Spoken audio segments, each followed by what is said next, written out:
A tiny word can change a dream from "I have a plan" to "I'm imagining a different life."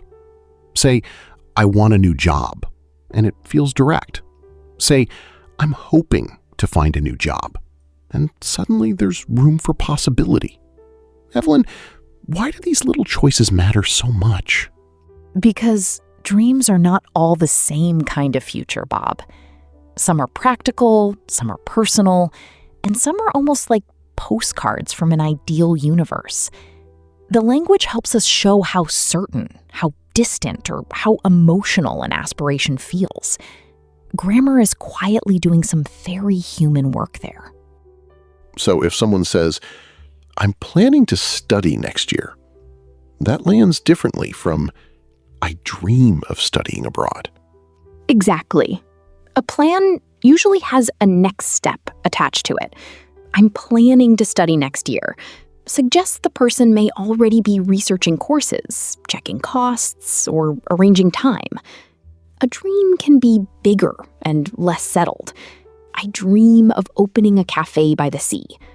Lovely image, perhaps terrible weather for pastries, but it is still a meaningful vision. A windswept croissant business. So a goal sits somewhere between those two? That is a useful way to see it. A goal is the result you want: improving your English, finding work in tourism, or saving for a trip. The plan is how you move toward it. Practice speaking for 20 minutes, learn business vocabulary, save a certain amount each month. A dream gives direction. A plan gives your shoes somewhere to go. That last part feels important. People often share a huge dream and then get stuck when somebody asks, "Okay, what happens Monday morning?" Yes, and we can ask that question gently. Instead of jumping straight to advice, try, "That sounds meaningful. What would you need to do first?" It lets the speaker keep ownership of the dream.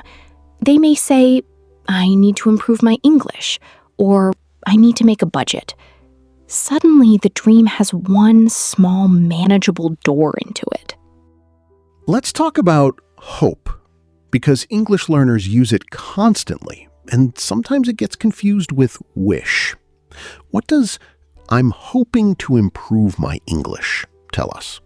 It tells us the speaker sees improvement as possible and wants it to happen. Hope to is especially useful for your own future actions. "I hope to move abroad," "I'm hoping to study next year," or in the long term, "I'm hoping to open a small company." It sounds open, positive, and realistic without pretending the outcome is guaranteed. And if I'm cheering for someone else, I would say, "I hope that your plans work out." Yes. Hope that can focus on another person or a future situation. "I hope that you get the job." "I hope that the course goes well." You can also simply say, "I hope you can make it happen." It is supportive without becoming a life coach who appears from behind a houseplant with a 5-year spreadsheet. We all know that houseplant coach. Now, "I want to work in tourism" is correct, but why might "I'd like to work in tourism" be a better choice? Would like is softer and more polite. It is especially helpful in formal situations or when speaking to someone who might help you, such as an interviewer, advisor, or teacher. "I'd like to work in tourism because I enjoy helping visitors feel comfortable." With close friends, "I really want to work in tourism" is perfectly natural.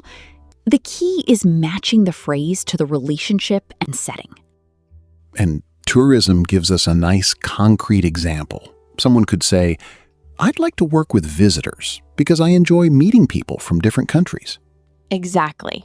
That sentence does more than name a job. It gives the reason behind the aspiration.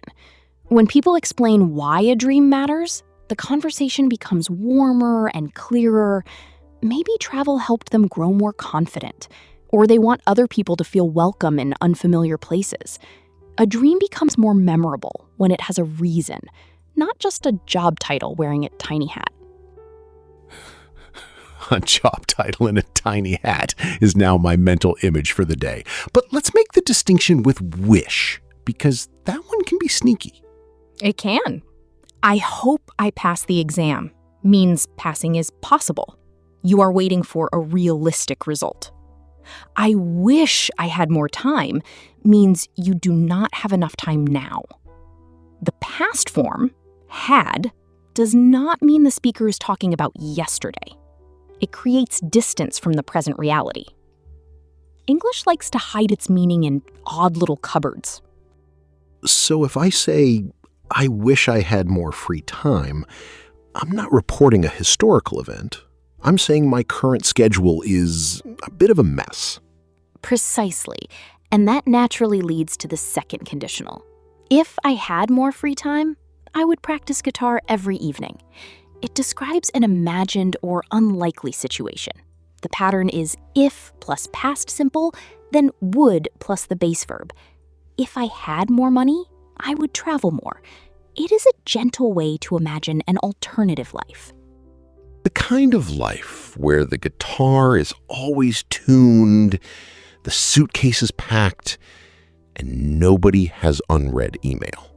In an ideal world, yes, Bob. And that phrase, in an ideal world, is useful because it openly signals a perfect or hypothetical situation. In an ideal world, every city would have clean air, safe streets, and more green spaces. It is broader than a personal preference. You are describing what you believe society could look like.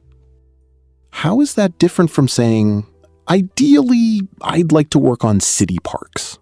Ideally introduces your preferred outcome, often one that still feels possible.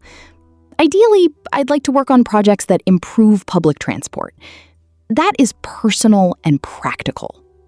In an ideal world, every city would have excellent public transport, is more imaginative and universal. One is your preferred career path. The other is a vision for everybody. Both are useful, but they have different camera angles. That is a wonderfully clear distinction. Now let's turn to if, because future conditionals are a classic place where people understandably reach for will twice. They do, and it makes sense because we are talking about the future. But for a realistic possibility, English usually says, if I improve my English, I'll have more opportunities. Not, if I will improve my English. The first part uses present simple, and the result uses will. If I save enough money, I'll take a long trip. So the condition is present simple, even though the whole idea is about the future. English is being English again. Exactly. It likes a small grammatical costume change. And compare if with when. If I finish my course, I'll look for a job. Suggests it may happen, but it is conditional. When I finish my course, I'll look for a job. Treats finishing as expected. When sounds more certain. It is a small distinction, but it changes the speaker's confidence. That could be useful for someone mapping out a career. When I finish this course, I'll apply for jobs. Sounds quite determined. Yes, while if I can find financial support, I'll apply to several universities, acknowledges a real condition. Neither is better. They are honest in different ways. Sharing aspirations does not mean pretending everything is certain. It can mean saying, I'm determined, but I know plans can change. That is not weakness. It is realistic and resilient. I like that. We can hold a goal firmly without gripping it so tightly that it cannot change shape. What about dreams that never become careers? People can be oddly hard on themselves about those. They can. Someone may say, I used to dream of becoming a professional musician, then feel that the dream somehow failed if they play only for fun. But an aspiration can be a skill, a relationship, a lifestyle, or a contribution to other people. I'd love to practice guitar mirror is still worthwhile. Not every dream needs a business card. That should be printed on several mugs. Not every dream needs a business card. And perhaps some dreams do become long-term projects, like a travel company or environmental work. Right. For distant ambitions, in the long term is very helpful. In the long term, I'm hoping to open a small travel company. Then add a reason. I want to help young people take their first trip abroad without feeling nervous. The reason gives the ambition heart. The next step gives it structure.